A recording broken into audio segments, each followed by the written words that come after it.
I talk about this man long enough. I talk about this man and his band's music long enough. So it's good to have you here in person, Mom. How are you going, son? I will. You I good? didn't know it was going to be so dark.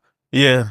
It's a dark space, affordable imports. It's Kyle and Che, and let me call all the names. Aaron and Conrad is darkness all around. Like them CIA interviews. 100%. You was aiming for that. No, they just try to put me in that position. Wow. You know what I mean? I think they feel like easily It distracted. doesn't look like this one on the... It don't look so right. But Jesus Christ. I feel like I'm going to come and be with one of them. Maybe. And if it does happen, it does happen. It go be Kyle. It go be Kyle. I don't think he'll be able to react fast enough for everybody to be dead. But anyway. A man who say the album by the name of Born in Darkness is telling me the place so dark. It's just beautiful. You can't script this. So it's born in darkness and escaping to light. The last two lines in that song says, I was born in the dark. Now watch me live in the light. I was a child of the dark. So now I live in the light. You live and you live. Before we start, you tell me, but I know people listen to these songs all the way through, so it proved that I stopped with Born in Darkness. Yeah. I stopped right there. So you're good, brother. I came and I saw you all recently, and it was the second time that I saw you all perform in a intimate space. Tight Spaces is the name of the event, right? Yes, sir. Yeah. I want to talk about the first time. Because Freetown Collective was bubbling for some time as a name you're hearing. And you don't know what it is. You don't know what Freetown Collective is exactly. Right. And I went to a charity event to Habitat for Humanity in Anchorage. Ah, yeah, I remember. But some performers passed through and then I get to see you all. So then I realized, okay, it's a band, it's a group. And I'm not sure what to expect at that point. But some people in the venue knew the music and they knew you all, so they're excited to see you guys. Yeah. And when you all strike up is something to see. And I never see it, so. Yeah, I had to tell you about it. Live, at least. Listen, yeah, you seen it live for sure. I'll see you perform live, and you seen it. I feel like you're in the audience and on the stage at the first time. And I see you running the audience that time too. Yeah. You come off the stage and get closer connected to the audience. So one of the things I always want to ask you about is that connection with the audience, with you. Where's that come from? That's something you're just feeling on the stage and you do it? I know what music has done for me. As a youth coming up, there are portions of my life that I remember to the sound of Sizzler's voice. Or Sade, Solely of Love, them kind of things. And so I know what music is doing when people connect it. And I always want to create the most beautiful experience for people, wherever that could be. Yeah. If I see that a song is touching you emotionally, how can we do more?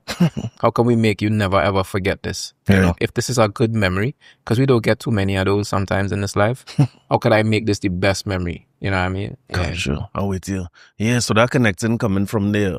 Yeah, I love people, man. Yeah, it shows. Because the performance was going great, everybody, but there's a little crew in the back who, I can't remember the song you were singing, but they were rocking side to side.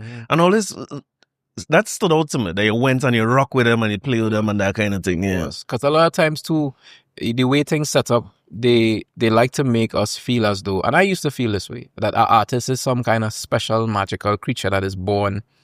And if you're not born with this, I think everybody has the spirit and the soul of artists, and it gets taught out of us, it gets beaten out of us, it gets reasoned out of us, and then we become adults in the definition of what this capitalist crazy society want to tell us an adult is, and we forget that we were all artists. Right. So what people feel there many times is a return to themselves. They feel a return. The artist is offering you a pathway back to how you used to be. So your audience performing for you in a sense then, while you performing for them? It's all one thing, bro. I come and I offer a way to raise the vibration. If they accept it, then the vibration raise, and they can raise it again. So now I feel it, I raise it too, I raise it again. If we do it right, we end up in heaven, right? I'm with you. All right. So the Tight Spaces, that's important. Because when I look at it, I mean, Freetown that I saw in Anchorage then and Freetown now, I guess you all evolve a lot. The sense of fashion, I was looking at some of the style from some of the old videos, everything evolved, right? Yeah. But the Tight Spaces seem to be something that's still important to you guys as a unit. Getting close to the fans and doing that. Yeah. In 2018, we've been doing an album for about 2 years, maybe more, with Sheriff. And we decided to drop the album in 2018. And we hadn't done a lot of performances before the album dropped. Right. So I said to Lou, I say, you know what we need to do? We need to do a series of mini concerts and kind of pull our people back together. Let them know we're doing something. And we were like, well, let's do them in business places, small business places, so the community could also benefit. So the first one we did was in Oblique Imperative by corner Shagrit and French there by the gas station. Okay. You know, they sell I know this spot. yeah. And we did it there, you know. And so we did a series of those that led up to the album launch, which we did in Minshall Mass Camp, Callaloo Company. Gotcha. And it was our biggest show to that point. And then after that, yeah, it just became, well, it took us 2 years again before we did it again. Right. But after that, it just kind of became a staple. It's just something that we really love to do, you know. You have the madness of Carnival and the traveling and everything, and then you come back and you go, this is the roots, this is where we come from. Right. You know? I saw the connection with some of these songs you perform because, of course, I think at this point when people see you all, they want to hear the socas you all did. But that crowd was intimately connected to a lot of the songs that you all performed. Yeah. You wait tend to see in the tight spaces, the same kind of crowd coming back all the time. You're seeing different faces. That's the thing, like, this particular tight spaces here, when I asked, it was like half the crowd had never been. Yeah, so you're talking to the newbies too. Yeah, that was newbies, fun. Right? So half the crowd had never been. And that's what we see in more and more these days. Like a lot of new faces, people curious. Like you say, what is it exactly? They hear in the soca, but they're also hearing that or seeing that there's something a little more than that. So what is it? What's happening here? I think they're hearing that in the soca. As somebody who's listen, like I get into songs. And every song that you all sing have something happening behind it. It happens to when you meet anyone of you all from the band. So different. You all have a bunch of people who, if I had to pick a crew, I don't think I could have picked all you. so everybody's so different. Yeah, but when you listen to the music, something deeper happening running through the music. And I'll just give everybody some advice. I know you said the 22nd is the next tight spaces. Don't reach late because Muhammad will put you on the spot. It's not put you on the spot. I just say no late shaming is what I was saying. You can't say that. They can't say that. But you're trying to sneak in, walking directly through the crowd. So I just trying to stop and then. Oh, that's what it was. Yeah. So it's not awkward for you. know? Okay, thanks, sir. I appreciate that. As I said, man, I sit down in my car. The thing say it starts in 8. I say, right, I'll walk in 8. That was a bad idea. Your lady at the door said, the door just closed. I was like, okay. Oh, you reached right then. Yeah. You were right. And as I opened the door, you ready. I was like, I should have come in. So get settled. But it's a hell of a show. Something that I appreciate as well that you do. Because I feel like if I was just to limit to the carnival space or even, you don't see it anymore. You don't see performances where you could see the performer or be as close to the performer as you are. Yeah, vulnerability is a dying art among artists, especially in our region here, you know. The way that we approach things is killing certain parts of us, but we don't really realize. Right. And then when we kill those parts of us in ourselves and we don't manifest them in the art, the next generation picks up the art. And unless they have some kind of an intervention, they create the same type of art in a way, you know what I mean? And it kind of passes down. The art is supposed to be of the people. It's supposed to be listening to what the people going through, offering them a reflection of themselves, but also offering them a way out, you know, easing the pain, but also showing them where the pain come from so they could stop the pain ultimately. All of that. And you can't do that if you're always on a stage that's about 20 feet higher than where the people are. You know, I was talking to somebody yesterday and saying how crazy it is to me. I do fit, generally, right? But as a form of, well, you know, research, I would say, that kind of deep word, but that too. But liking to get out, but also research, right? So you go there, and I went to a couple this carnival, and one of the things that really surprised me was where the general is. Like, you will be in the VIP stage front thing, and then they'll have space behind the large crowd in the VIP sometimes. And then you look back there, and there's a fence. It's kind of dark. And then you walk up to it and you realize that there are thousands of people behind this thing. What that doing to us? Like, we laugh about it, and Bungie said, you know, you remember when the Uptown Massive and the Downtown Massive had no fences to separate? When I hear that, I just feel sad in my chest. Heavy I don't line, remember that time. I never was a feta in all that age, right? But yeah, we're doing something that we don't really realize how dread it is. I want to go back to vulnerability before I get to that fences part. When you say vulnerability is a dying, you mean on behalf of the artist being as vulnerable as it is to perform in a small space? Yeah, absolutely. Because now these people, they're looking at all your little micro expressions. They're looking at, you know, do you really believe what you're saying? Because it's hard to put on a show in that much of an intimate session. It's not a show anymore. You're just telling, it's not a show. This is not a show. Yeah. An acoustic thing where somebody is literally sitting down 6 feet in front of you and you have 50 people in a room, you can't escape. You cannot run behind costuming, lights, nothing. It's just 2 guitars, 3 supporting singers, and 1 lead voice. Yeah, what are you doing? Completely exposed. Where you going? And now you have to give something else. What are you offering in this space? It's not spectacle. So what are you offering? And really what it is honesty. But Jesus, Lord. Sometimes you don't feel to do that. I'd ask you more about that though, because for that level of vulnerability and, as you say, that honesty with the audience, soca is a genre that more and more you're seeing less people like yourselves and more people whose songs are written for. When a song is written for you, you feel it has the same effect, or you could perform it with that level of honesty?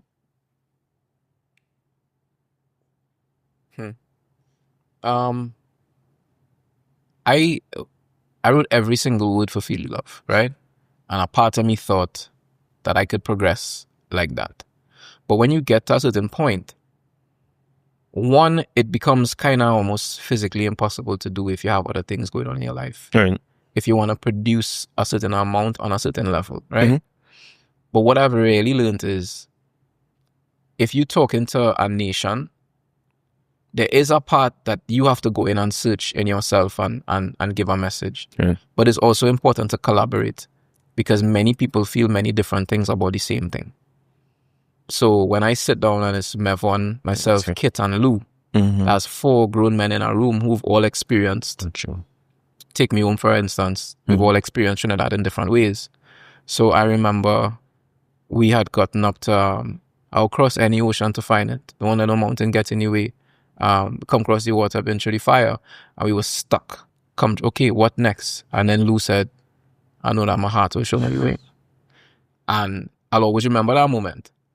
So would we have gotten that line if, If you try to do it on your own. Yeah. So I saying there's a level of pride sometimes with artists, and I was there where it's like, I write all my songs. Right. Okay. But for who? And if there's ego involved in that statement, then you gotta be real careful. So I think that someone can interpret something that is written as deeply as it was intended, and maybe even deeper, if it resonates with them. The problem is that a lot of what is being written isn't being written for anybody to really interpret from their personal type of experience. This is what the crowds want. Yeah. So I write this for you because I know this could be popular. But as opposed to, I have a personal experience of this. I'm not so sure.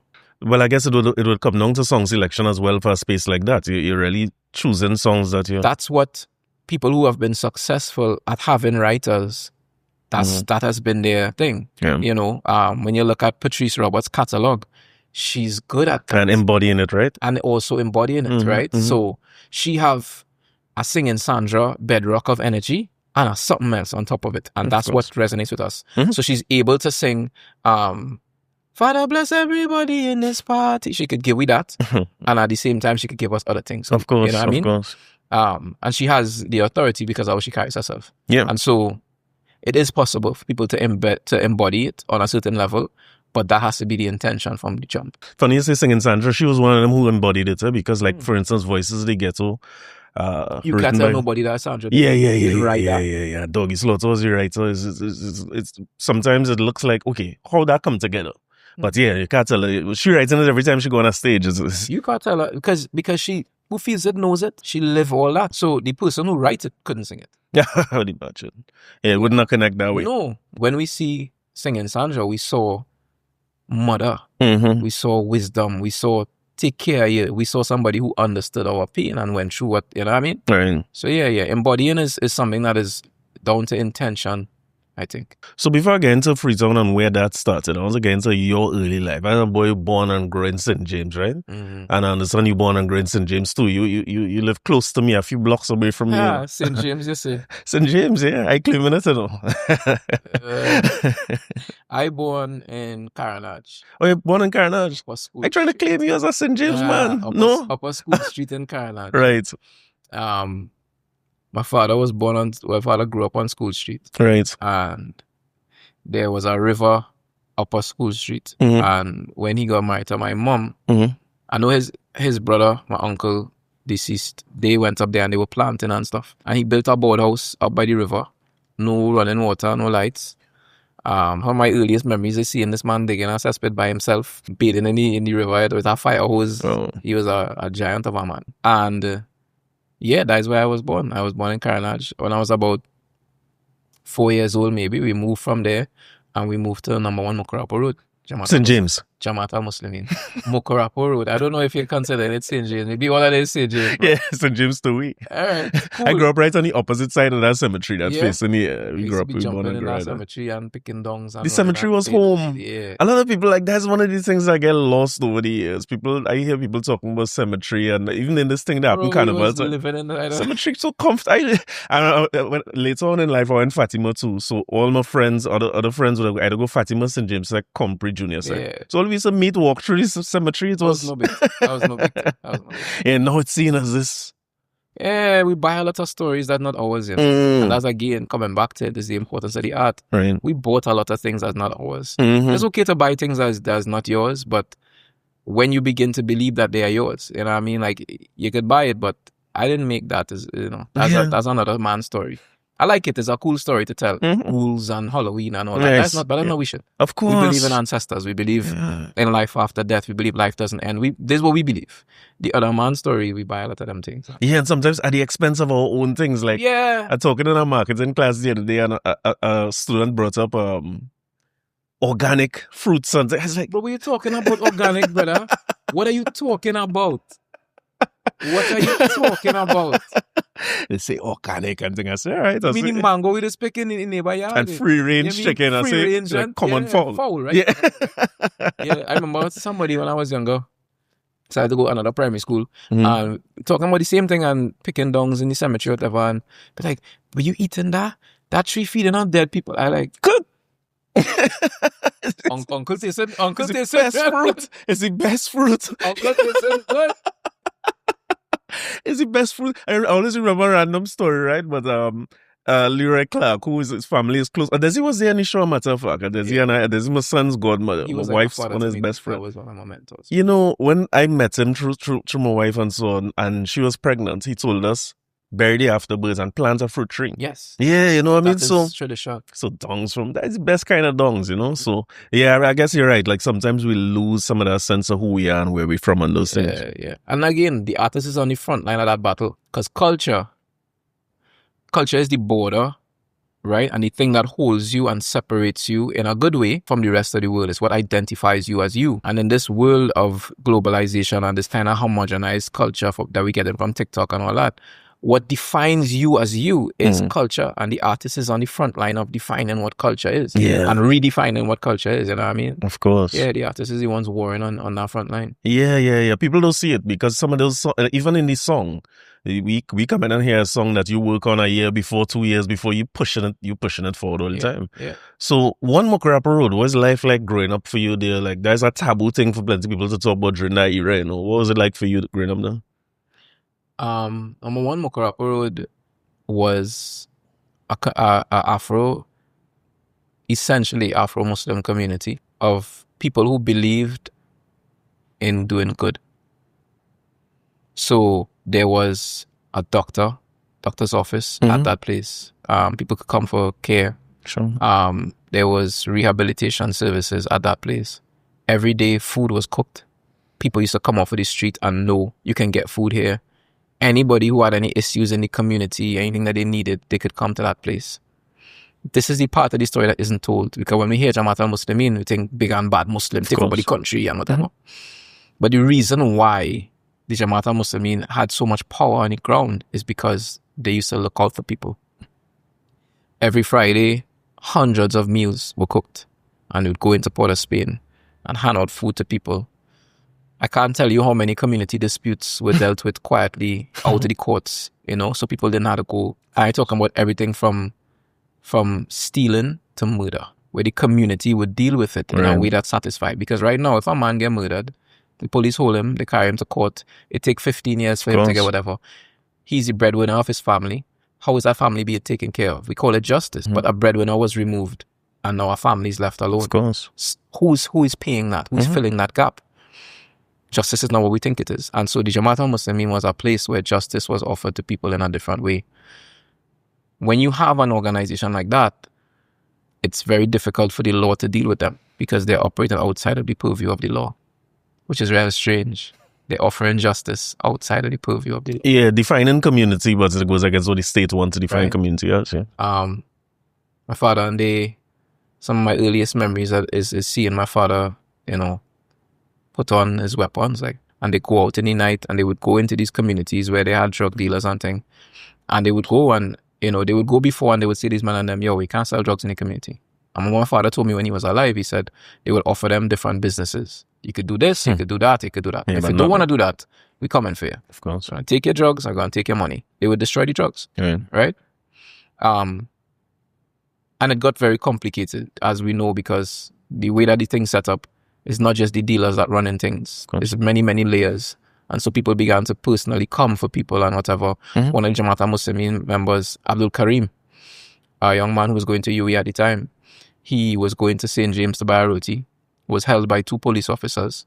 And they said that while they were walking him to St. James police station, somebody jumped out of a taxi and stabbed him over 20 times. Right? Yeah. That case was actually won by his wife later on and whatever. But these were things that happened. We were told as young boys, if the police stop you and they tell you to run, don't ever run, lie down or whatever, but don't run from them. You know what I mean? Because these were we were victimized at that point in time. And so living in that community was me understanding that there was a world out there that was troubled and that it needed assistance of good people to right itself in the smallest ways and in the largest ways. And that's what that community was to me. It was mothers where everybody is everybody else's child. We didn't make any distinction between families. Nobody would go hungry. If I had something, it was yours. That's how it was. Right. You know what I mean? But that community was also heavily persecuted. Every week, the police would raid, and drag all of us outside and everybody line up in the mosque and whatever. And we were so young, we were watching the guns and thing, and it was a game for us. What kind of age are you then? I was under 6 years old. So you just I was 6 when the coup happened. So you're watching guns and die my gun, and we running around because we children making, It was only after the coup I realized that guns were illegal. A lot of the things that was happening, I was I didn't understand that. Of course, yeah. So life was life. Understand. I appreciate you going in depth with that, because it's something that, as a little boy growing up in St. James, all of us who grew up in St. James have a different definition and understanding of what that was. Like one of the things that is a kind of juxtaposition. And at David Riddle here the other day, he had sung that 1990 followed by the 2 songs, 1990 and then Husse. Real juxtaposition for us as children, because on either side of that cemetery is Abu Bakr on one side of the mosque there, and then on the next side is a Husse yard. If you walk through both gates, you're coming out right by a Husse yard or the corner of Clarence Street and thing there. And I couldn't understand. It's the same thing you're saying. As a child, you just don't understand it. But this is Muslim people. Muslim people, peaceful. They're of community. They're giving and loving and kind, and they will help you. Whether the help is disciplinary or you need a pickup, they will help you. And it was the same energy in both spaces. Except that you just used to, now when you see the news or you see what's happening, because you're seeing police pulling up by one, but no police are coming in who say it's just a weird thing as a child. I couldn't understand it. There's the type of peaceful individual that says, my peace is rooted in my ability to take care of me and mine. What happens in the world is not my concern. And that person lives, and they live until what's happening in the world affect them, comes in and disturbs their peace. There's another kind of peacefulness that says that my peace is rooted in the peace of everybody. None are free until all are free. That type of peace is very threatening to those who create corruption and different things in the world. That peace is not the peace that they want. They want the peace of the man who says, I don't care what's going on out there. I handle me and my family and whatever. Yeah, and close ranks. Yeah, close ranks, but no matter how tight them ranks close, something going to squeeze in there and cause something. So there has to be some level of concern, at least for the community around you. And when that concern is married to an ideology like Islam, that teaches us not to fear death, that teaches us that oppression is worse than slaughter, that teaches us different things. It's not that you're going looking for a fight. It's like 50 say, I don't want to look for a fight, but if you bring it to me. Of course, you know you're what ready. I mean? Like, and nobody going looking for the fight, but we born into it. You know what I mean? Like Sizzler say, I was born in a system that doesn't give about you or me or the lives of our little children. We sit down singing this shit, but it's reality for you. It is what it is. That is the reality. And so I was born within a community of men and women who decided, right, I see the wrongs, I'm going to talk about them, I am going to act on them. You know, in Islam it says, if you see something wrong, you should reach out and try to stop it with your hands. And if you don't have the strength to do that, you should speak about it. And if you don't have the strength to even do that, you should hate it in your heart. And that's the weakest of faith. That's our philosophy. You marry that to the ideology of community and the ideology that peace doesn't exist unless it exists among all people, then you have a problem on your hand. But if you really examine most native cultures and cultures that are rooted in community, that is the idea. Yeah, you'll find those similarities, yeah. You know what I mean? So that stabbing you're talking about, for instance, I have many corner Dengue Street and Anderson Streets. I grew up 2 houses from there. So I used to see the Jamaat used to come up every year in numbers. That's right. Go to that spot to pray all the time. So again, just observing it through a child's eyes, you're trying to understand what it is. You know, everybody come up, everybody's so serious, everybody. So, and in 1990, it was a shocking thing for me because you don't understand everything that happened. All I remember is that I thought it was a parody. I just see somebody on TV the night and they're talking and I say, boy, finally somebody making some joke with the news and them kind of things. But at that point, you're a child just experiencing it. You in Mucurapo when that happened? No. Oh, I moved. Okay. I got my grandmother. We sitting on there. My mother didn't know. Nobody knew. I see. News come on and the imam on the news. Now, the imam is like a father to all of course, us. Like, you see most of the time. Imam, he's like this mythical figure to us, right? So the imam on the news and we're seeing Brother Hassan and Brother Kala and other people that you know and they're on the news. Hey, they're on the news. So we making noise. My mother like, hush, shut up, go inside.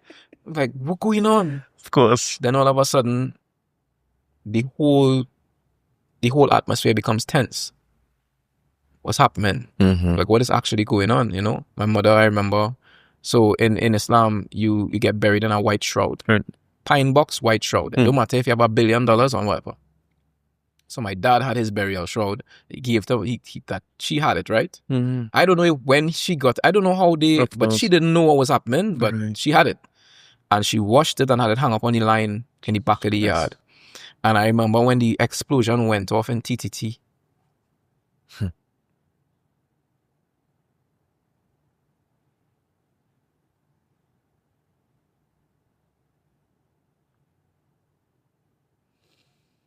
Oof. Didn't expect that way.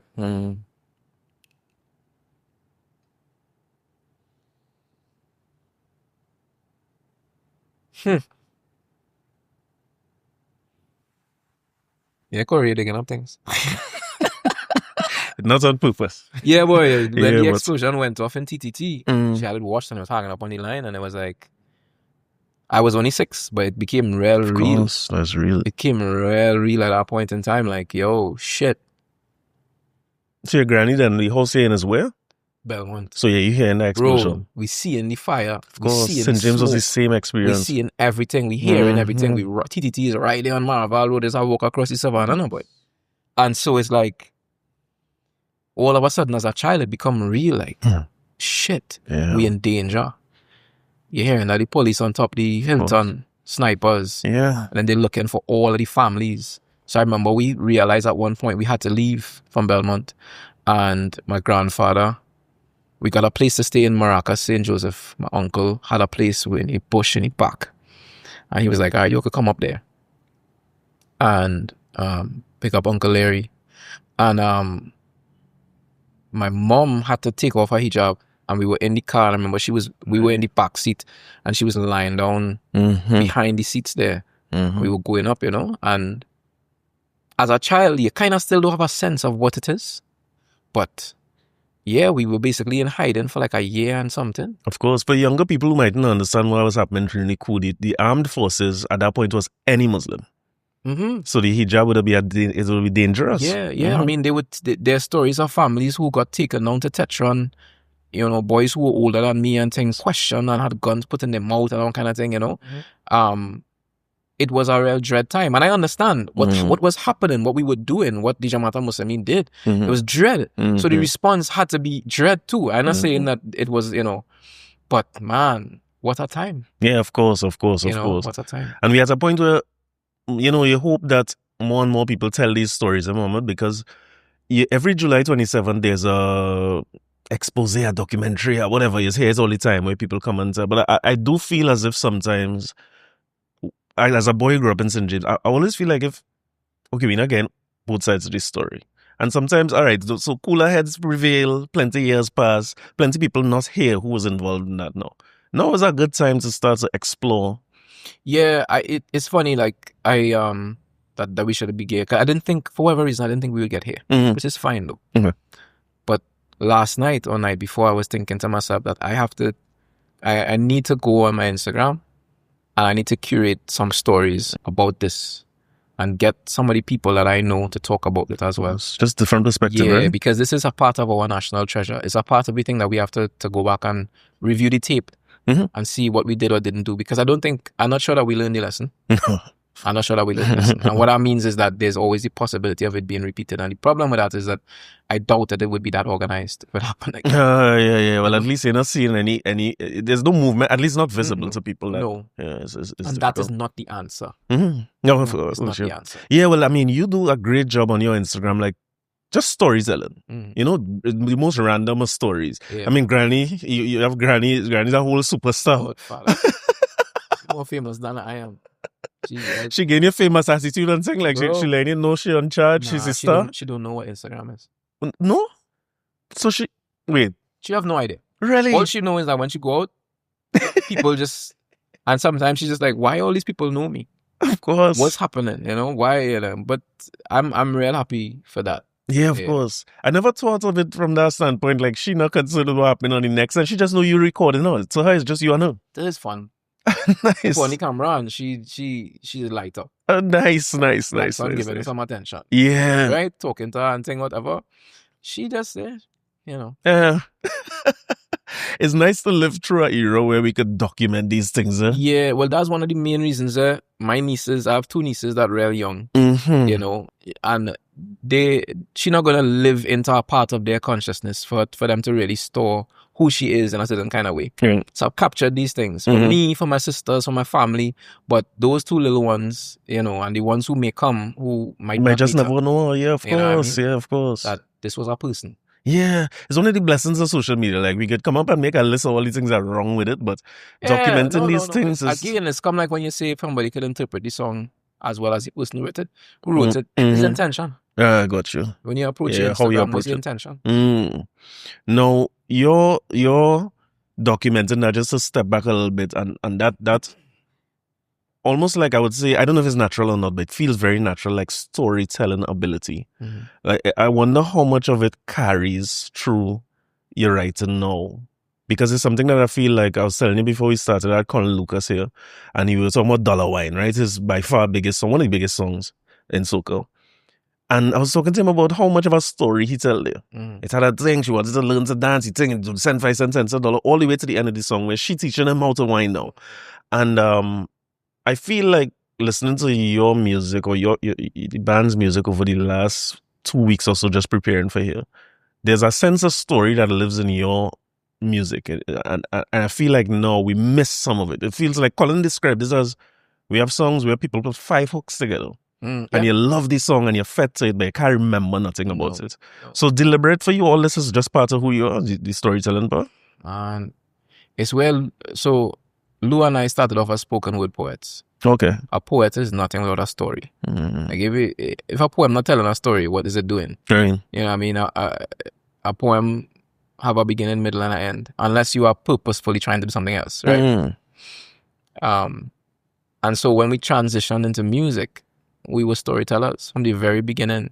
Love Transition was the first song that we ever wrote. So the band started with just two of y'all meeting and connecting. It was abroad, because I hear you talking about writing songs in London. Where you all met and so? It very quickly went abroad. So we started the band in early 2010. We kind of started talking about doing, something, and we wrote a song together. I had a song that he jumped on, and then we wrote another song together, and we realized something was happening. And then by August of the same year, we were invited to go to London. And yeah, the rest is history. Based on the song performing as a band? Based on, 2 songs that we had, that people saw us performing these songs, and they were just like, yeah, there's a group of us that went over, myself, Lou, Keegan Maharaj, who was one of the original members of Freetown Collective as well, and then Taharaka Obika, who is in Parliament now. Yeah, he was one. He was there. Yeah, what used to do it? He was a poet. I see. Oh, I did see him do some spoken word on a podcast recently. Yeah, so I see. We all went over, right? And we did a show, and over there, Lou and I wrote about 3 more songs. Mm-hmm. And we made the decision to try to do something with this when we came back home. We didn't know what that was going to be, but got it. Here we are. And when you're saying write songs, but you're a poet, so you're singing and thing at that point, or you're just delivering it like spoken word? Okay, gotcha. Yeah, Lou was playing guitar and learning, and I was learning to sing. Learning to sing. Yeah. So where does that? So it wasn't naturally like growing up singing and all that kind of thing. Yeah? I grew up reciting the Quran, and I grew up singing in the choir in primary school. I see. What primary school is this? St. Joseph TML. Okay, gotcha. And then I had an experience with some boys in the area I was living in Mucurapo. Boys to Men on Bended Knee was out. And I had a real high voice. Yeah. And the man was like jokingly trying to sing the song. And me, at a boy of 9 years old, closed my eyes and real singing, because I was singing lead in the choir. And when I opened back my eyes, these fellas who I was looking up to, new crew, right, was having any time of their life laughing at me. Like, laughing. Done sing. I done sing, bro. I done. That's it. I tried to sing again in secondary school, but I developed such stage fright that I couldn't make it. Yeah. Yeah. When I was in CIC, I tried to sing in a calypso competition, and write a calypso about being bullied and whatever, and go up on stage there and choke out, boy. Yeah. And that was it there for the career. Serious, you're done. Did not sing again did not sing in front of people again until Freetown, until I was 26. So what caused it to trigger where you could get over it to do it? A couple of things, but one of the things was I used to drop my little brothers and sisters and them to school sometimes. I would take them to the hike and thing. And when I picked them up in the car and I put on the radio, they singing all of these songs word for word, cartel and thing, and that bothered me. All right. Because I realized, they would like my poetry, but I didn't have the access to them that music had. So I said, right, well, that is it. And I wrote a few songs, not very good. Songs and poems kind of mixed in. Right. And I don't even remember what those songs were, because it didn't stay for a while. I just kind of wrote that for them and I put it on a CD and whatever. It probably was like 2 or 3 songs I recorded by Corie San. Okay. And I gave them mom a CD. Yes. And she played it in the car and thing, and within 2 weeks they were singing all the songs word for word. Okay. And that kind of I didn't think to pursue it at that point. But then I wrote a song called Love Transition, and then Lou heard Love Transition and he was like, I want to be on that song. And that's where. So how y'all connect? Because when you say you hear it, were all your friends at the time? Or? Yeah. So we had met in 2005. Right. At an open mic that I was hosting. Got it. And he came in and just blew me away. I was like, yo, this man amazing. And we set up and talked whole night. And then I didn't know he was from Tobago. We didn't exchange numbers or anything like that, And then he disappeared for like 4 years. I didn't see him. 2005. And in 2009, I went to Tobago to perform. And I performed this piece. And when I was done, he walked up to me and he had an Ethiopian cross on a red, gold, and green shoelace around his neck. And he took it off and he put it around my neck. And he watched me. And he said, use that guy. I said, use that guy. And basically been inseparable since then. Yeah. Sometimes you watch your favorite band and you just kind of hope that the members is really friends, but you know how that goes sometimes. People just do a job sometimes. It seems like you all have a genuine connection. Yeah, no, that's my brother. That's my brother. Yeah. That's our soulmate. Yeah, for sure. Yeah, destined to find one another. Absolutely. Yeah, it benefits us a lot, I could tell you that. Oh boy, it benefits us a lot as well. Good. And I was listening to, I don't want to lie to you, there was an album I pulled up here, Yago. And it was funny when I saw the intro to it being Anansi. Because I felt like, the whole storytelling thing, and then I had Nancy, so the spoken word, it makes sense. Yeah. I mean, that's who we are. The music should carry something. The intention shouldn't just be, I hope they like it. You bury things in there that they will find after you're gone.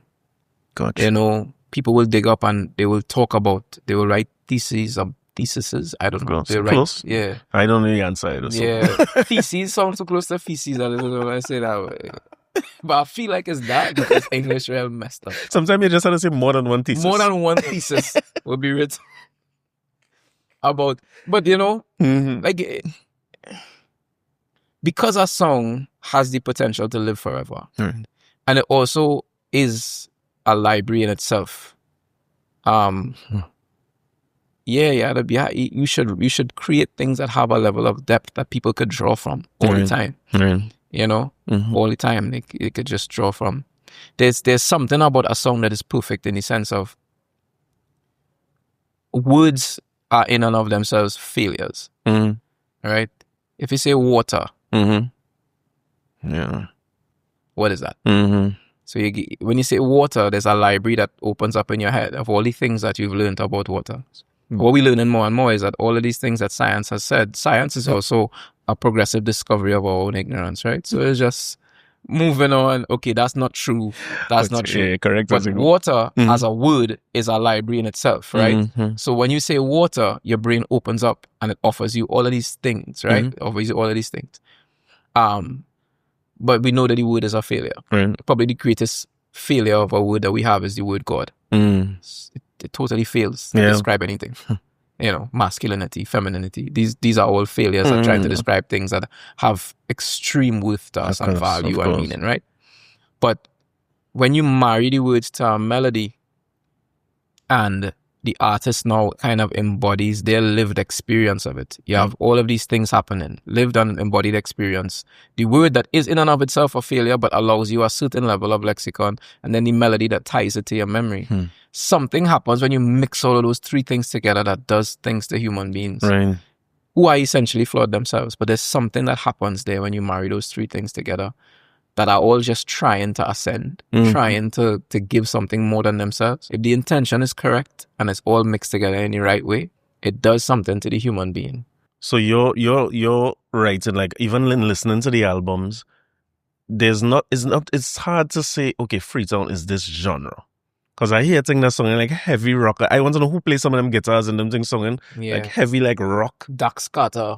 Oh, that's what it is. On Human Form. Yeah. Go listen to the end of Human Form. There's the most go and listen to the end of Human Form. Yeah. There's the most amazing guitar solo played by Dax Carter. Yeah. The solo sounds everything like, through this song. I mean, the solo sounds like a man who has been lit on fire and is running through a forest to go and jump off a cliff.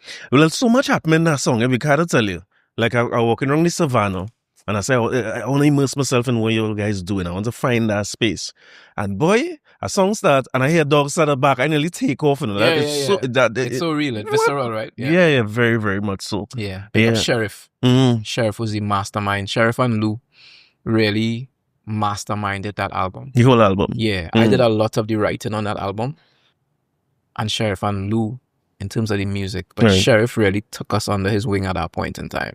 And yeah, I believe that what we did with that album, it was a contribution to the history of Trinidad Tobago.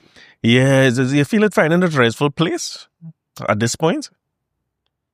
You know, we could always judge and say, you know, this didn't get what it needed, or this didn't, or people didn't. But I don't like to dwell on that. When we released that album, Space for a Heart went to #1 on iTunes for 2 weeks. That's unheard of.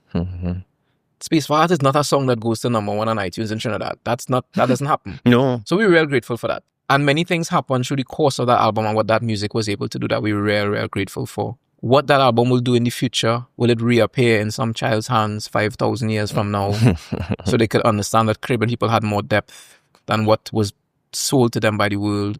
You know, like, I don't know. But we made it. It's there. And that's what's important. Yeah, so you in approaching that album, you're staying away from anything that tying you down to anything. Because Space for Heart was also unexpected. When it reached the end of the album, it's like, well, what is this? Yeah. You know? And I saw Sheriff talking about you all deliberately wanting to close the album there. Yeah. So we had all the songs and they were like, we need a love song. We have to close the album. We need something, you know? Because the album started off on one. It started aggressive. It started on one, yeah. Yeah. And I had this song that I had written on guitar And I thought it was real cheesy. Yeah.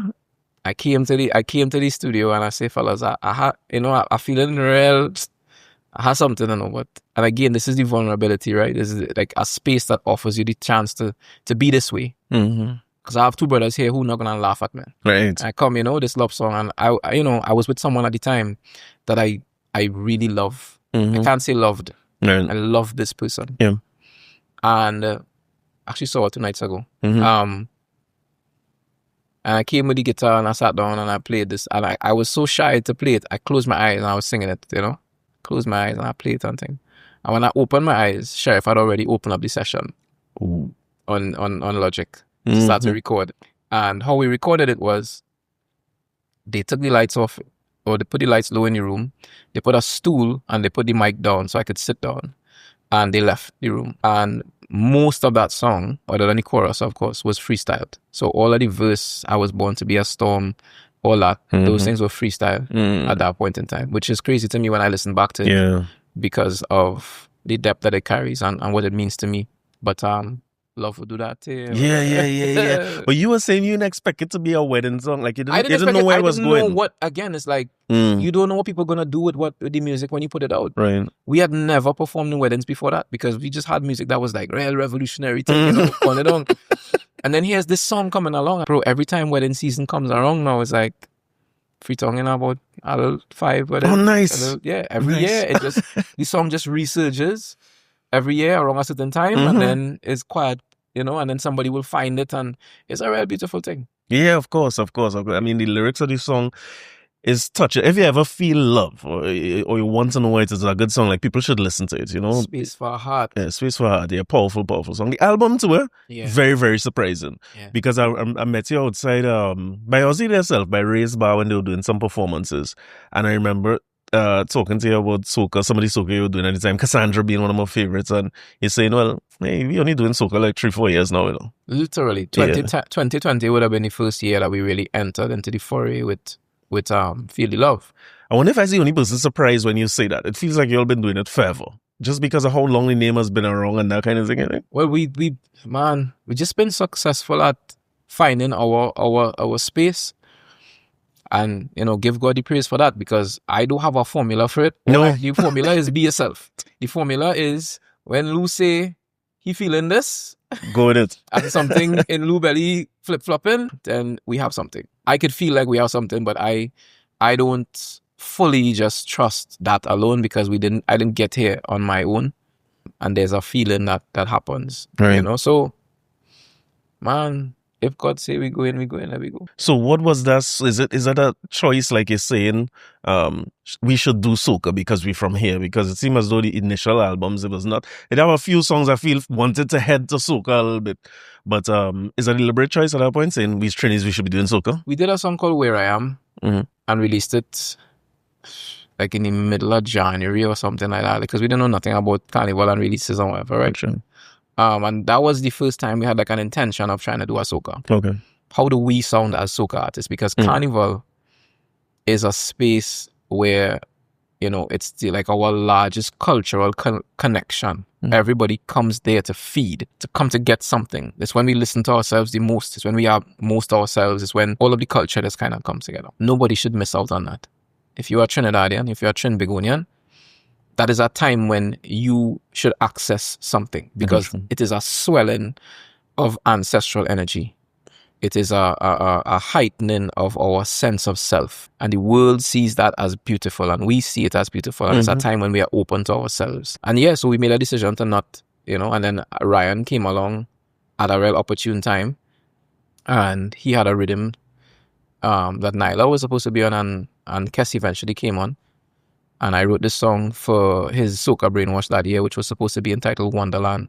So the idea was to write a song that could encompass the thing. And the song was called Wonderland at first. When you see the original demo, it's Wonderland. I see. And Feel the Love came out of that. And once Feel the Love hit, it was like, well, you don't get that gift and then turn away and say, no, I don't want that. And no, I'm not doing that. We saw how we could be ourselves in that space. And that was the problem before. We didn't know how we could go into that space and not become something else that we didn't want to be. Yeah. So When you said it becomes something else you didn't want to be, in terms of the band and the identity of the band, you mean? I mean, in terms of the message, in terms of what it seems or what it seemed, Right. you had to be in that space. Okay. You know? So over the years, we saw Voice come up and do his thing. We came up. Now you have Muwakil. Now you have Teja. Sorry, you have Muwakil, you have Coutain. Mm-hmm. I think it's showing younger ones that soca is not just bam bam rag wave pen over whatever. It's more than that. Mm-hmm. That is a part of it. So we're not down crying that. It's Right. not no self-righteous Of course. sermon. Mm-hmm. This is just there's this and there's that. Right. You know what I mean? Back in the day, we had balance, a beautiful balance. You had Aloes and you had Baron, who was the crooners. Of course. And we need crooners because the crooners speaking directly to the hearts of the women and the family. And when you're cooking your food Sunday morning, and that's a part of the nation that needs to be handled in a kind of a way. So you have your crooners. Then you had men like Sparrow, you know, your ultimate man, if you want to put it that way. Yeah, any energy, direction, yeah. You know, that Shango energy. Right. You have that, and there's a balance there. Then you have on the outliers of that now, you have your Andre Tankers and your Nappy Myers, you know, the wistful souls, the travelers and returners, you know, those who live in a kind of an in-between space but affecting the culture. Of course. Then you have your Shadows and Stalins and Valentinos. These men refuse to go through any other door than the door of spirit. This is the door they was going through. So you have men coming through the door of, you know, the crooners and Shadow and Sparrow. But you have now the spiritual men. Yeah. You know, the shaman of your time. You need all of these things to balance. Somewhere along the line, we lost the balance. And there are many stories as to why. But I believe that the reason that this year in particular felt the way it felt to everybody, it was unanimous that 2025, there was something about this carnival that felt satisfying. And it's because we had the balance. Well, you think I was talking to somebody and I was asking them if if it's just the first time we come back out since COVID in full, but you see it as the balance. Young brother gave us greatest Ben over, and that energy. He's defining himself in that space. Because people just act as though we don't need steam, but we need the steam. Of course, right? of course. We need that energy. And you have Teja existing in this kind of spiritual space as well. You have Coutain, who is the rebirth of the crooner, and Kes. So we have our crooners back. We didn't have crooners for a while. I'm with you. You understand? You have Freetown in a kind of space where we somewhere in between the crooners and the spirit, but really coming through the door of spirit. And you have your heavyweights then. You have your marshals and you have your bungees holding down certain aspects. But to me, it starts to feel balanced again. Like the culture breathing. You don't know what you're going to hear from Coutain next. You don't know what you're going to hear from Teja or Freetown or from Brother. Anything could happen in the space. Can remember Brother went in Calypso Monarch? Yeah, and hold it. Impressively. Brother. I watched a man on Skinner Park stage, which you talk to some of the bads who sit down right where you are here now and they tell you what Skinner Park really is. And I watched that youth. He was in this life before, you know. That man walk out to the edge of that stage and get that song and say, "Good night, Skinner Park." When you call your call, and when you decide to answer the call, everything in the universe conspires to make you achieve what you want to achieve. Yeah. He achieving it in a space. I like the conversation about balance. It's something to contemplate because I always say the audience tells you when we lacking. So I remember early 90s when it was heavily dominated by writers like Preacher, but Super Blue, Ronnie, them first and them dominating the space. But it gets to be a jump and wave time. All these songs tell us a similar kind of chord structure, a similar kind of message, and the instruction era was born, in soca, and people kick up a fuss. The audience love it, but I like the way you put it as balance. Balance. Yeah, you saw it with the Bajan invasion too. Yeah. The thing went so far in power soca, that term that didn't exist then, but that people wanted that balance. Yeah, and now Bungie calling back for that balance now, where power seemed to be missing a little bit from the thing. Yeah, balance. We all have to look at the culture as a tapestry, and we are all pieces of the fabric of this tapestry. And when it started to go off, where you see a little hole here, you say, well, all right, do I have the power to fill this space? No. Can I inspire somebody to go and fill that space? Because we need more engineers. Right. We need some, we need some writers, boy. How come we don't have as many female writers as possible? What causing that? What's the root of that? Yeah. Do I have the power to inspire somebody?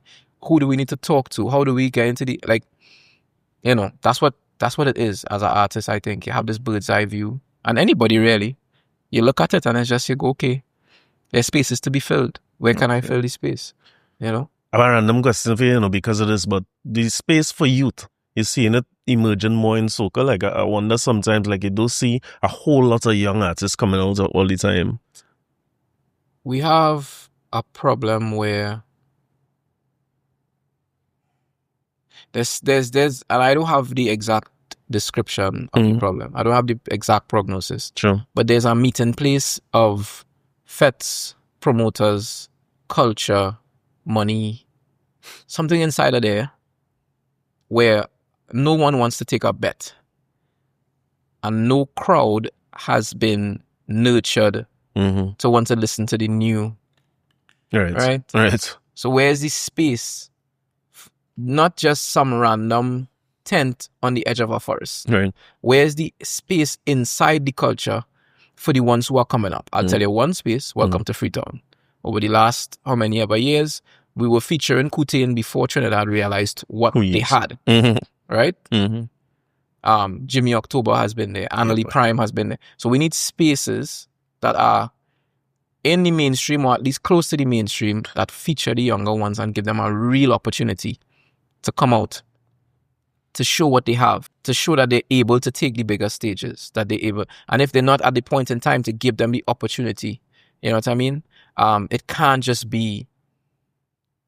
We have to realize that it is us that have to replenish this natural resource. And a part of the replenishing of the natural resource of artists is giving the ones who not quite there yet the opportunity to gain some experience. You could see it. They're right there. And that one performance in Fatima, that one performance in Veil Vibe or wherever might bring them out. They just need a little thing to turn and realize, oh, right, this is how you know. And I've been there, for sure. As a new person into soca, I could tell you my turning point was Fatima this year. What do you mean this year? No. In terms of performing in front of soca audiences, right, as a whole different beast. My turning point for performance in front of soca audiences was Fatima this year. I don't know what happened, but I developed something that I feel gave me a lot more confidence than I had before. Okay. So there's a space for them, you know. They need to feel unafraid to reach out. And then those of us who are in a position to assist need to. We can't answer everybody when they call. Of course. But there are those, like when I met Coutain, I knew immediately. I was like, this is. When I met Jimmy, I knew. When I met Annalie, I knew. You understand? They have a youth called Kilu right now coming up. Yeah. Right. Their youth, Sharifa Salman. Like, Sharifa Salman. It's very simple and easy to see. There's a youth called Touflas, another youth called Majesties. There's a couple of them coming up who are doing things. And it mightn't be directly in the vein of what, you know. There's a youth, a girl, her name is Ella. Real amazing voice. She needs somebody to sit down and write. She needs to, you know, but balance. Yeah, of course. How with you? Balance. We can't all just be concerned with our own careers. Our careers are fed by the culture. Culture is fed by our careers in a symbiotic circular relationship. Every now and then, as that circle continues to draw itself, it must be a kind of a centrifugal force pulling others in. Of course. So that the culture continues to be fed. Otherwise, what you'll have is a monopoly where you have 10 people who are hired by everybody, and the circle among the successful begins to form. Those people not necessarily even wanting in a way to like, you know. Yeah, so well, as circles go, if you continue that way, the circle will start closing in on itself. It closes on itself and then it dies. Of course. But also it loses context and it closes in on itself, and a wider circle happening around it, it loses connection with what is actually happening. So there's nobody in Trinidad and Tobago who is in culture who shouldn't know the name Coutain. But some people don't. And some people who are very important in the culture too didn't. It's crazy. Yeah. Nobody should not know who Annalie Prime is. Yeah. Nobody should not know who Sharifa Salman is. Yeah, but it happening. But it happening. You walk into the offices of these people and they're like, wow, who is this? Well, they've been around for like 6 years. Do you know people are doing shows, selling out shows, seasoned performers. But it's funny, and my unsolicited opinion, but when I heard Feel Love, it's so... when you all release songs, it's almost confusing. you don't know what to think or what to feel. You know you like it, but it's hard to box in. It feels very different. Feel Love was the first time with that, and even the connection with Private Ryan, it seems strange because you start seeing Freetown as a brand, as almost a sort of bohemian group who doing this kind of, and then all of a sudden you hear, well, the Private Ryan for a fet like Brainwash, that's as commercial as it gets. But the song, and I feel like there's where my opinion coming in is, more than creating spaces for youth, I feel like that song in particular and what you all have been doing since then, giving youths permission to be themselves in the space. The whole point, brother. Okay, good. That's been the point from the very beginning. Okay. You could check back million interviews. The one thing Lou and I always say, the whole point of this is to give people the permission to be themselves. Okay, good. To realize that there are people out here who are successful at being themselves. Mm-hmm. I am not a party goer. Mm-hmm. I am not by nature an extrovert. Mm-hmm. Anybody in my family, if you told them 20 years ago that Muhammad Muwakil was going to sing and be on big stages performing, but they'd be like, that quiet little youth, didn't want none of this. But what is wrong with that? I will go up on the big stage, sing, shall long as they say or whatever, make something happen with people, and I will very quietly go back in Belmont in my little room and sit down, and I will go on a little hike, and I will be in the forest for a little while, and this is me. Mm-hmm. But it doesn't mean that I don't have something to say. Of course. I don't have to be the embodiment of wildness and the embodiment of our fet culture and drinking and liming all the time and what. I don't have to be that to touch the souls of our people. Mm-hmm. Our griots and bards, the people like Shadow and Stalin and things, people who was recluse real plenty times, Brother say so, He say, boy, he says a man in blanchy chairs when people feel like sit down here. Listen, I just trying to buy a piece of land, build a little nice little board place on it, a little wooden house, and be in my place, painting and writing, and being inspired, and to come out from there and to deal with the world. Mm-hmm. But I don't have to be the embodiment of the world. As a matter of fact, I don't want to be. Yeah. There's no desire in me to be the embodiment of what the world is right now. Mm-hmm. It's like Leroy Clark used to say all the time. He said, to lead them, you have to leave them. He said it all the time.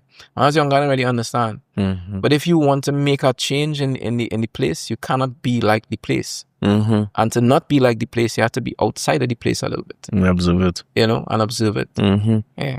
So you're expecting that reaction when you did Soca the first time? When you finish a song, you know you have something? You don't know nothing. Yeah, you keep saying that. Yeah, it's like praying. Mm-hmm. You believe that there's a God. And sometimes it's difficult with the senses that you've been given. I know that this table is here because I could feel the table, I could think. But you believe, so it's like praying. You put out a song and you do your best. You do your best. You write it. You try to listen to what is existing and lean some into that while not totally excluding who you are. Okay. And I'm a poet, so I want to put some poetry in the song, but I know if I put too much, I'm going to lose people because as a man reading, Kamal Braffett and we not. And whatever. And unfortunately, the people not. But that's me. I enjoy that, and I'm not going to be shamed for that. I like that. Yeah. My brain real like that. I love imagery and metaphor and complicated sentences and words and things, but I can't give people that just so. So there's a leaning, and Lou definitely helped me to strike a balance. And when we go in these rooms, it's important for the collaboration because that's where I find the balance too. But you never know, brother. Mm-hmm. Yeah. You never know. Yeah, that's hope. You hope, And that's with all the songs. You... Yeah. I thought midsection was gonna blow up. Midsection was gonna be like, every man alive without question. When I listen back to it now, I see where I might have gone wrong in certain areas. Okay. Not gone wrong. Yeah, but you could have done differently. The balance of things. Okay. Again, balance is the word. Marshall. With you. And the visual nature, right? And from poetry too, when you say a laughing flame and them things. Second Star asked me about that line one time. And I thought that was like a literary term. Yeah? I think I remembered hearing that somewhere like a laughing flame. Okay. So I went and I Googled it. It's nowhere. Yeah. It stands out. So the hell I come up with this, but I don't know. I showed somebody a picture of it yesterday. Feely Love was written on a piece of paper this morning. Oh, you have it? Yeah. I keep saying I need to frame it. And I frame it. Please, yeah. But yeah, it's like, I remember sitting along in my room in Belmont. And sometimes I feel like if I breathe too hard, that house will mash up. And I just feel like the energy just building, you know? And that first line came, "The city can't hold me." Like this whole town, this whole place. And I thought about all the youths who studying in different places and have these big dreams but come from small places. Right. A small place can't hold a big dream. You have to shatter it, you know? This city, literally it was, this place, Port of Spain, it can't hold me anymore. My vibes, too high. And in that moment, and my heart, it told me, jump right now. Not later, not before. You will touch the sky. Feel my love unfolding. Because that's what's going to happen. The expanse of my love that I feel for this place and for the world and whatever, you will feel that unfolding like a laughing flame. I don't know what that is. But I do remember there's this cartoon, like a real old-time cartoon. And there was this little flame that was laughing, and everything it touched, it was lighting on fire in this whole little room, you know? And maybe that's where the imagery came from in my mind, in my subconscious. I don't know. Like a laughing flame. And then I had a little bit of a debate with myself over that next line. I didn't know what the line would have been. And when the line, all who did not know me when I done, they go know me. At the time, I felt as though that was very kind of cocky, and maybe I shouldn't say that. But it ended up being prophetic in a way. And it made me realize that you have to speak yourself into existence, especially when you're dealing with music. There's a you that you want to be, and a you that you want other people to be, and how you want to be seen, and how you want to be received. And you have to speak that into existence sometimes, you know? I was wondering if that was what it was. Like Freetown has been there all the time, and now you'll know the name. That's what it was a bit of, you know, braggadocious behavior. It was like, yeah, if we're gonna do this, we're gonna do this. Oh, with you. All who did not know, when we done, they gonna know we name. Yeah. My experience with that song was playing mass with humor. The morning, and as I was reaching earlier, if mass at 10 o'clock, I did call it at 10. I like, guys, a job to me. And I remember each truck, one by one, starting off with that song the morning, because it's an awkward time. People still very self-conscious. You know, they don't come out of your house. They say Adam and Eve, they recognize your nakedness. I think that's what's happening when you leave home. So people going through that awkward time in the morning. And this song, I mean, you're hearing this song whole Carnival at that point in time, but when it play on the trucks on the road, that morning, it's like, where's this? And that feeling love. So when you said the city can't hold me, I always envisioned it as a mass thing. Like you're going through certain parts of playing mass. I like St. James because it's spacious when you get to St. James. But when you get close to the Savannah, it gets so tight. So just what you described it in Belmont. I always want to ask you, like, how you capturing what a mass player is going through as a man who not in that, but understand, no, you was coming from a different place. Mass is a metaphor for life, right?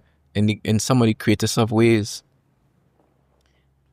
because of the reality that has been created for us, we suspend our true selves for the majority, most of us, for the majority of our lives.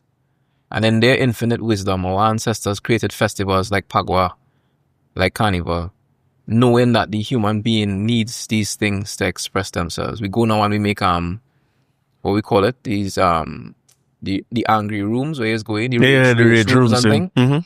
But they were festivals. Mass allows us to be our full self, whatever that means. So don't think bikini and beads alone. Think the dragon. Of course. Think the moko jambi. Think these are all expressions of the human soul. Why do some people want to walk on stilts? What is it doing for their spirit? What called them to do that? What called a man to make a dragon costume every year and go out on the road and what called a man to be a bat? What called a man to be a sailor? Something in him. And so when I write and I know that I want to put the music in that space, what I want to do is really show people this space is life. And if we could find the middle ground to understand what it is we are actually enacting, how rich this is, what this is supposed to be for us. It's not just a street party. You can say it all the time. Mincha say it all the time. Yeah. This is a living ritual. What is your intention going into this ritual? I'm with you. I have 100 songs to ask you about them. I end up keeping it here all day, but they bring up mass, so I want to talk about that because I always say it's unfortunate that we can't road march by the stage. Right. And the whole scene that goes into that with a man wanting to win a road match for legacy's sake and so on.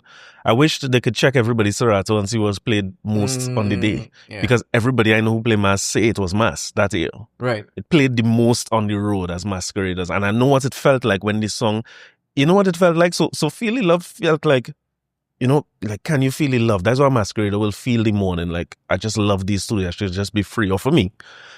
But mass felt like it reset every single time. It reset the day. Yeah. Every time this song came on, Love that. it's like, all right, good. Yeah. It's a refresh. So you that idea of mass come again, a metaphor for life going into the writing of that song too. Well, I can't take credit for that full song. I went by town to record something. And we were recording whatever, and I went to the bathroom. And I was coming back from the bathroom, I heard Tano playing something on the piano. And I walked in and I said, yo, what is that? He said, I just saw me and Teja working on. I said, no, that's why we come here today. What's that? So he started singing it for me. I hear a distant melody. I was like, yo. I'm going to pause it now. I was like, that song, me and Teja are going to sing that song. Yeah. And so they had the majority of the lyrics written, but they needed to be tweaked in some ways, right? So we went into it, and at the time, a lot of the writing was a little bit more Carnival based. There was a lot more, you know? And so we pulled out some things, and you got lines like, give them the drum is thunder now, and that kind of stuff, you know? And then they had everything up to the woes. So we were singing right up to, oh. And then I said, right, oh. And so we got the song. Yes. That song, I knew. Okay. We all knew. Yeah. That was no... Listen, if that song didn't do what it did, we evil, boy. Something wrong with his spirit, boy. Because that song went, listen, I remember, so we did the recording, and then they did a kind of a remix to it. And they didn't really know me at that time. So maybe they thought I was a bit more kind of fundamental and like purist, right? So they did a remix, and Teja was kind of like, he didn't know if I would like it. And we went to an event together. They sent it to me when I was leaving. And I'm listening to it driving home. And I knew that they were staying at the event longer. I just was going home. Man, I pull up in front of my house, listen to this thing, and I jump back I stayed in the car, I listen. I drive back and meet them fellas there. I say, yo. That is it. Yo, I come out the car, pull up, had the song blast. I not really that spirit like that sometimes, you know. But that song did something to me, boy. Yeah. That song, yeah. And it just very, very calmly and quietly work its way into the culture and take a little place there, and it just stay there forever and them. That yeah. not going nowhere. Yeah, everybody knows the song. Yeah, it's just an amazing. Yeah, must ask masqueraders about it. The feeling on the road was, again, I always try to figure out, like, this man was playing mass in our life before, something like how you connect them dots, you know. I have had to play mass my whole life. I have not always been able to be who I wanted to be, so I have been masking. And I shouldn't say I've been playing mask. I've wanted to play mask. With you. I've wanted to take the mask off. So I know what it feels like to wear the mask for a long time. And I know the desire of wanting to release that. So I know the desire of a masquerader, even though for a long time I was not a part of this. Yeah, I like that mask is life. I had to tell my wife that when she told me don't play mask next year. You know, I make sure that she know, you know. So Teja is another one who has been tapping into something that, again, people who to me hear in some other lives before, because he's found like, I consider what I doing here a bridge. Like, I deliberately try to space out when I bring people here, who comes next. So I could go men from a certain era, so that hopefully some young people start to listen to some of the older ones, and some of the older ones start to listen to youth, you know? And I feel like Teja taps into that in a way that is amazing to me. He sings songs so reminiscent, sometimes in the words, sometimes in the feel, like Lorraine. People have tried to do remixes for Lorraine before. It's hard. You can't interfere with it. Yeah. But he do one, and that'll make Lorraine live forever again, you know, we explain did. And I always, you kind of listen for what he's doing. As you say, carrying the culture forward. Yeah. If you could manage to get out of the way, meaning your ego is a block. Your idea of what should be is a block. All of these things. You are made for a purpose, and you don't know what the hell that is. But you're given gifts. And as those gifts flow through you, if you could get out of the way and allow this stuff to happen, if you could purify yourself in a certain type of way, then you will get flown up, boy. Nice. If you tell yourself, I want to make music to make money, you may make money making the music you're supposed to make, but you also could not make money making music you think will make you make money. Right. Just make what you're supposed to make. Let what is coming flow through you, fulfill its purpose, and it will provide for you. It will take care of you. But you have to be sincere, and that's what Teja has. Yeah, Teja have a purity about him that he's not trying to impress anything on the music. He's not trying to impress anybody. He loves music, and therefore music loves him back. Oh, with you. And it doesn't always work that way. And I'm not saying that people who didn't succeed was because they wasn't pure. Of course, yeah. I'm just saying that that's a big part of, for me, what your approach has to be. Coutain is the same. Yeah, he's same. Yeah. I don't know who he's come up with. What he come up with? He live in any bush and so young, But "Feeling Love" is one of those songs that tapped into that too. That was reminiscent of a song. David Rodder, he said there's the magic chords. He said those chords is the magic chords. You see, when you play those chords, people feel something.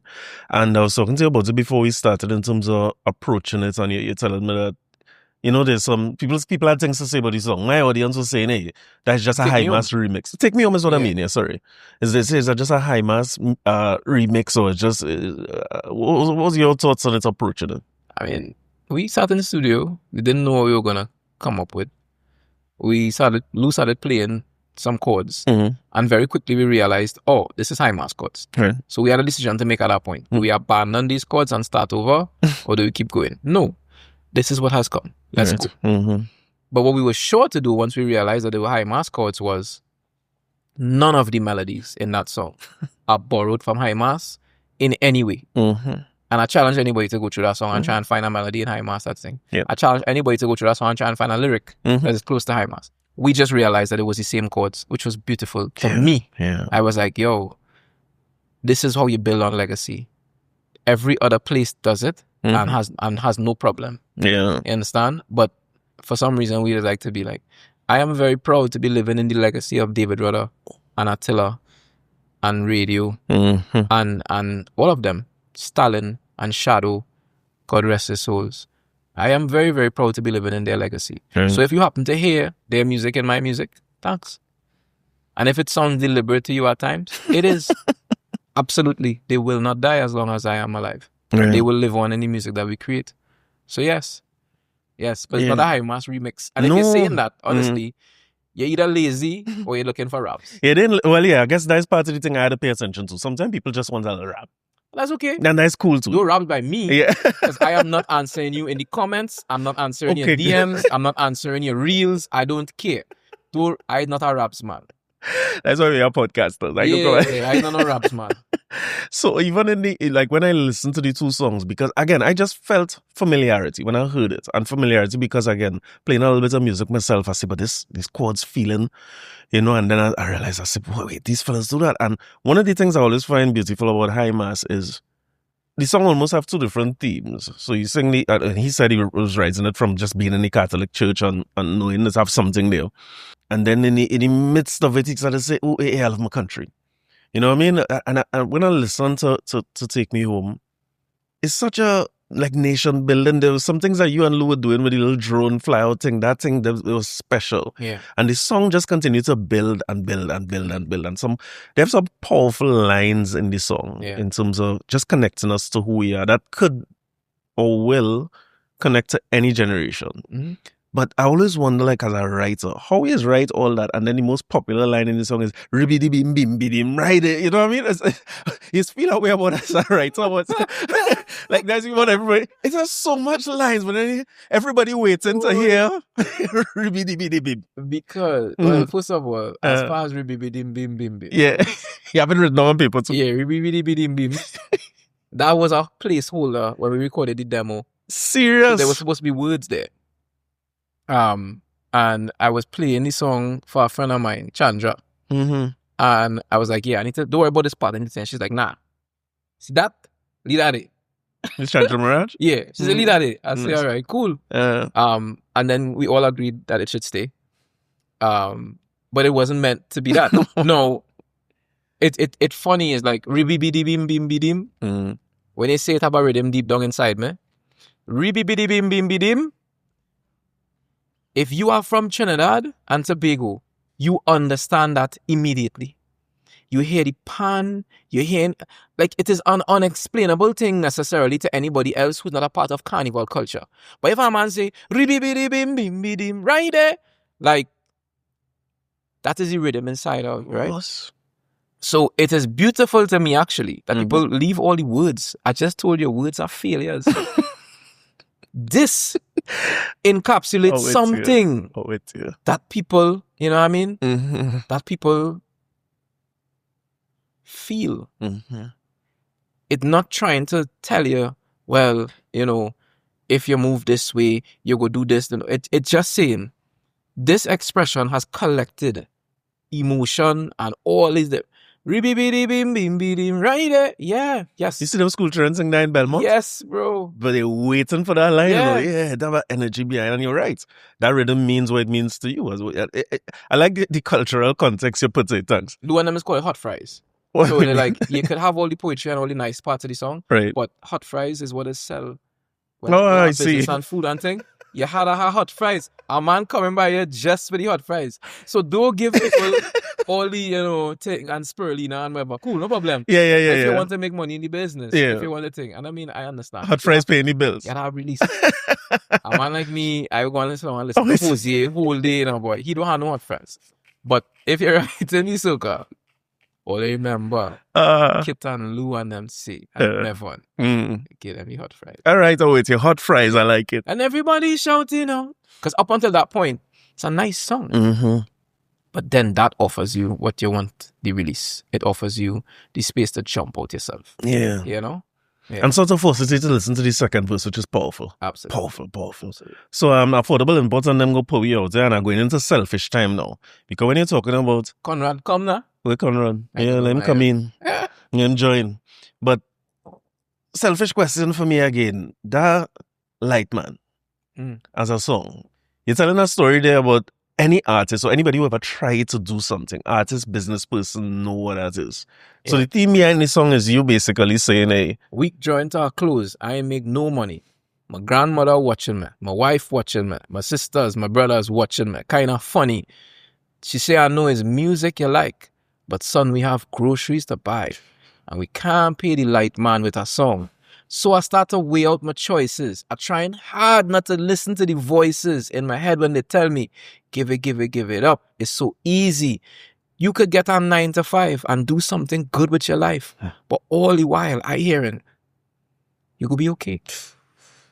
Where that song coming from, boy? Just real experience? Bro, I feeling emotional. Let's say, and then we'll back to you. My grandmother, literally, I'm seeing her open the door to my room, sticking her head in my room, seeing me lying down as a young man in the middle of the day. I know you already like this music thing. This is a real conversation.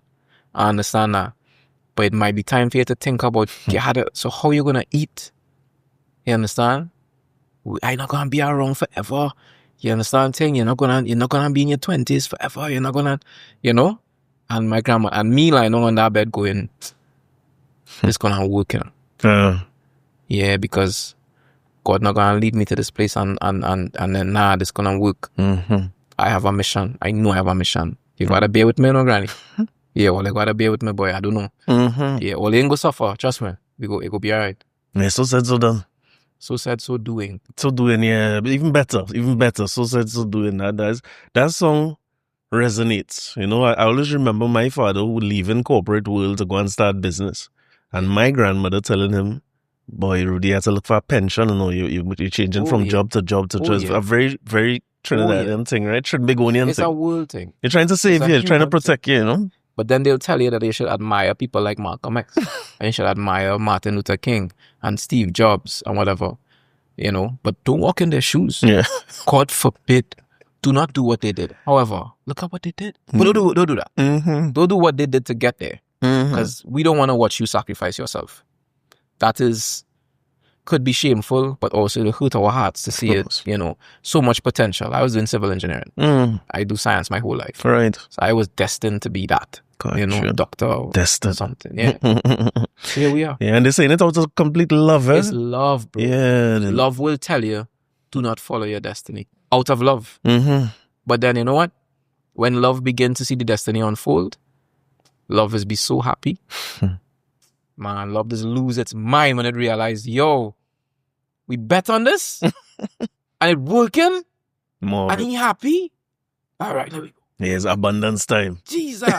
All right, we in need. Yeah. You know what I mean? To see my family now, how they are, my sisters, because I know that at one point they were very worried about me. Yeah, I'm sure they feel proud now. I mean, they they're might... here for the journey. Good. Freetown for life. Oh, good.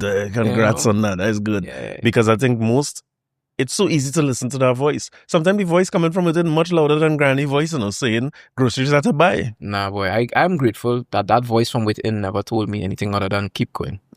It was difficult, and there were times when it said, you're mad or what? But it never said stop. Mm-hmm. It just questioned my sanity. Yeah. But it never say, nah. Yeah, give up on it. It never say, go and look for something else. Yeah. Yeah, culturally, we have a little bit of a finished product syndrome, People see it when it's done. The only time I ever considered, like, going to find a work, Mm-hmm. I had read, like, this girl, I was going to get married. Right. And, my father had connections with Wassa and whatever. I used to work Wassa. I resigned Wassa to go UAE. Yeah. At 21. I was always mad. And, even that's something like, I resigned up permanent work in Wassa to go UAE and pursue other things because I wanted more in my life. But anyway, that's the only time I ever considered going back to get a job because I was like, boy, I could drag me on this journey. Right. I didn't want to drag nobody else on that journey, which is probably one of the reasons why I'm not married. I see. Yeah, risky journey, but worth it. I mean, if it's paying off for you and it's paying off for us, it's win-win, it's all there. Now, soca and that kind of thing is something that, as you say, you had the calling for it and it's inside you. It's something you're thinking of continuing doing and you're going to continue working on? Yeah, I mean, again, at this point, we have an opportunity to influence the culture in a way. Mm-hmm. What's dangerous is it has a way of sucking you into its cycle. Right.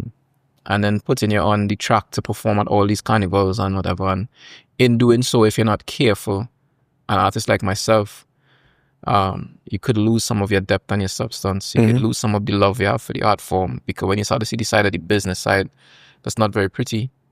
And so the prayer really is, Father, allow us to be a part of the culture in the way that you see fit, in a way that continues to honor us and honor our ancestors and those who came before, to make the statements that we need to make, to talk about the things that we need to talk about, and to continue to inspire next generations who feel as though they don't fit into the mainstream idea of what it is to be a soca artist or to be an artist from Trinidad. Mm-hmm. We still want to write Space for Our Hearts type songs and Oshun type songs and Where I Am type songs and, expand the borders of what already exists. So.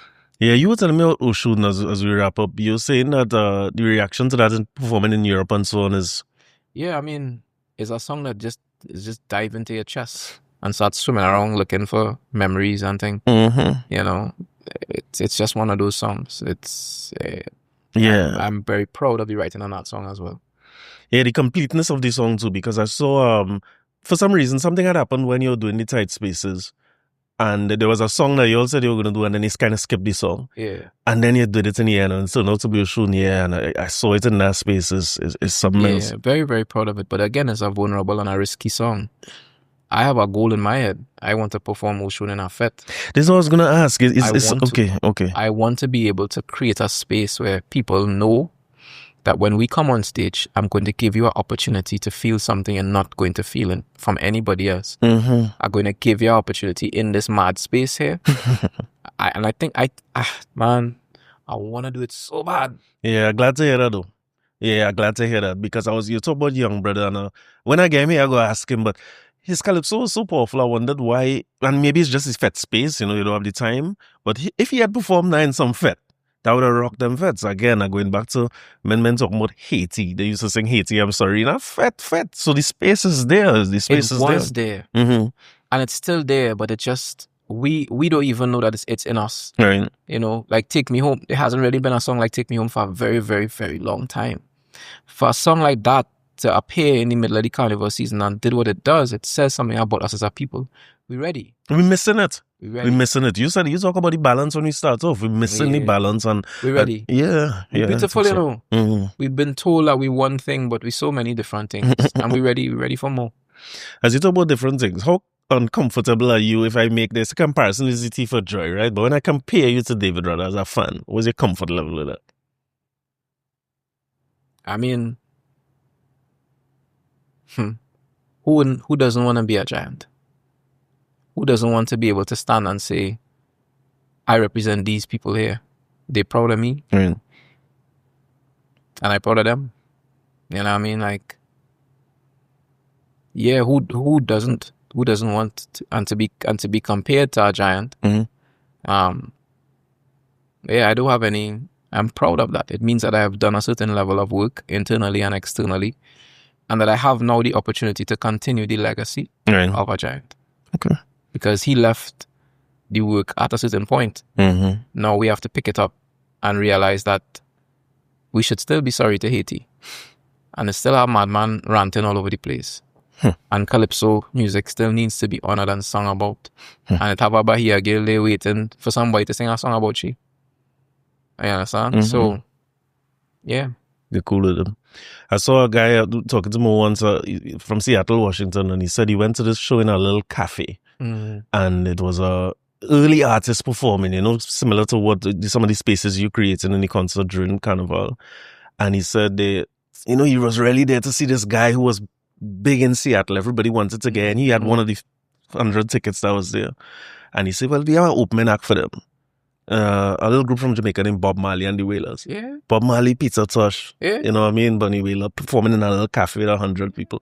How comfortable are you when I compare Freetown to what they're doing? When I see Trinity and I see the I-Trees and I see what y'all doing. It's not a comparison that I haven't heard before.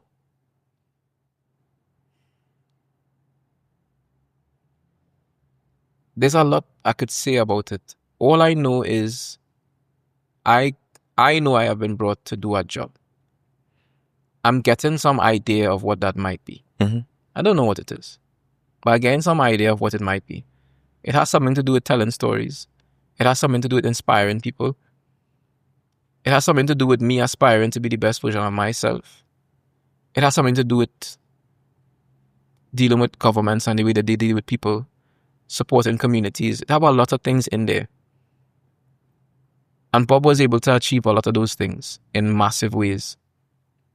I think we get caught on the idea of being remembered forever. That's beautiful. We get caught maybe on the idea of all of your songs being sung by the entire world. That's also beautiful. Mm-hmm. But to fulfill purpose, wherever that is what I'm here for. So let me see what it is. Yeah. I will continue to do my best. Me and Lou will continue to do our best. The team will continue to do their best. We will continue to put out the music that we believe in and that we love. And we hope that the people continue with us on this journey that we're taking.